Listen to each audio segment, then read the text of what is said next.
Quais as dificuldades para uma reestatização? O governo Lula não conseguiu reestatizar a Vale. Quais são as dificuldades? A reestatização enfrenta obstáculos políticos muito mais do que jurídicos. O governo Lula sequer tentou reestatizar a Vale do Rio Doce, em um período de que dispunha de forte maioria legislativa e grande apoio na opinião pública. Deste modo, o governo Lula permitiu que a mineradora continuasse em mãos privadas e dominada pela lógica mercantil, passando a atuar de forma a maximizar a produção, incorrendo em falhas e omissões que poderiam dar causa a grandes desastres ambientais e humanos. A exploração predatória margeia a legalidade, com a Vale operando no limite da capacidade máxima produtiva ou além dele. O resultado foram duas das maiores tragédias ambientais da história brasileira: o rompimento das barragens em Mariana e em Brumadinho, ambos em Minas Gerais, em 5 de novembro de 2015 e em 25 de janeiro de 2019, respectivamente. Há dois grandes obstáculos para a retomada do controle público sobre as empresas estatais, notadamente a Petrobras e a Eletrobras: a negociação de ações das empresas estatais brasileiras na Bolsa de Valores de Nova York e a atual maioria neoliberal que compõe a cúpula do Poder Judiciário brasileiro. Fernando Henrique Cardoso, além de flexibilizar o monopólio do petróleo, vendeu cerca de 30% do capital da Petrobras, que era de titularidade da União, na Bolsa de Valores de Nova York.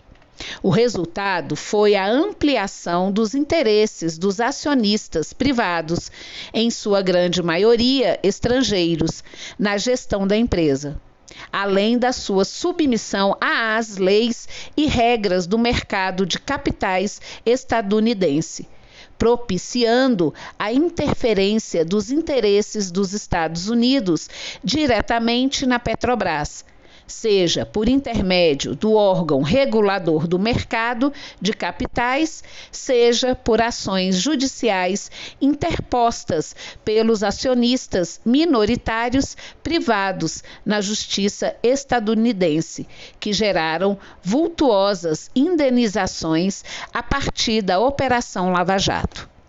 O mesmo se aplica à Eletrobras, que também tem parte de suas ações negociadas em Nova York. Portanto, a medida mais urgente para que o Estado brasileiro reassuma o controle efetivo da Petrobras e da Eletrobras é a retirada das ações das empresas estatais da Bolsa de Valores de Nova York. Essa retirada pode se dar por meio da recompra das ações ou por meio da desapropriação dessas ações. Parágrafo único da Lei das Sociedades Anônimas, a depender de decisão política governamental. O outro obstáculo à renacionalização talvez seja a cúpula do Poder Judiciário. Mais uma vez, um obstáculo político, não jurídico, como pode parecer para alguns.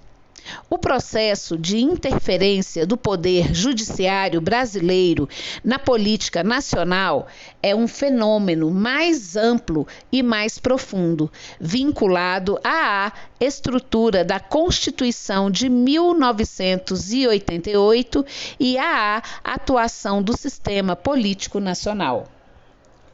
No período do governo Fernando Henrique Cardoso, por uma série de circunstâncias, o embate contra as privatizações foi mais político e menos contestado judicialmente, embora a privatização da Vale do Rio Doce, perdida em alguma gaveta do Poder Judiciário, talvez ainda possa ser julgada algum dia.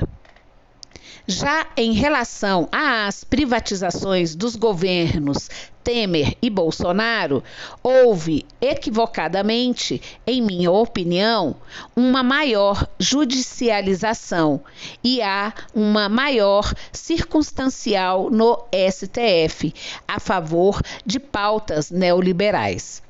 Não custa recordar que os atuais ministros do STF foram favoráveis à destruição dos direitos trabalhistas por meio da reforma de 2016, explicitamente inconstitucional, mas preservada por eles como uma medida de modernização do direito brasileiro. Do mesmo modo, a atual maioria neoliberal do STF se aproveitou de uma ação proposta por partidos de esquerda e conseguiu criar jurisprudência favorável às privatizações, sem nenhum efetivo fundamento jurídico ou constitucional, apenas com base em discursos ideológicos ou repletos de chavões pró-mercado. Em resumo, uma estratégia política equivocada de partidos de esquerda possibilitou que a atual maioria neoliberal dos componentes do Supremo Tribunal Federal aproveitasse as circunstâncias e legitimasse judicialmente as privatizações. O fundamental no caso das nacionalizações e reestatizações é o apoio político e popular. Um projeto de reconstrução nacional só gera efeitos quando está presente no imaginário coletivo da sociedade, sob pena de não sair do papel. Afinal, não é um simples plano de governo, mas uma construção coletiva que busca, essencialmente, os objetivos de uma sociedade melhor, mais igualitária e mais democrática no futuro. Neste sentido, a proposta do referendo revogatório das privatizações é de enorme importância. A consulta ao verdadeiro proprietário dos recursos estratégicos do país, o povo, é um instrumento essencial para garantir força política às nacionalizações.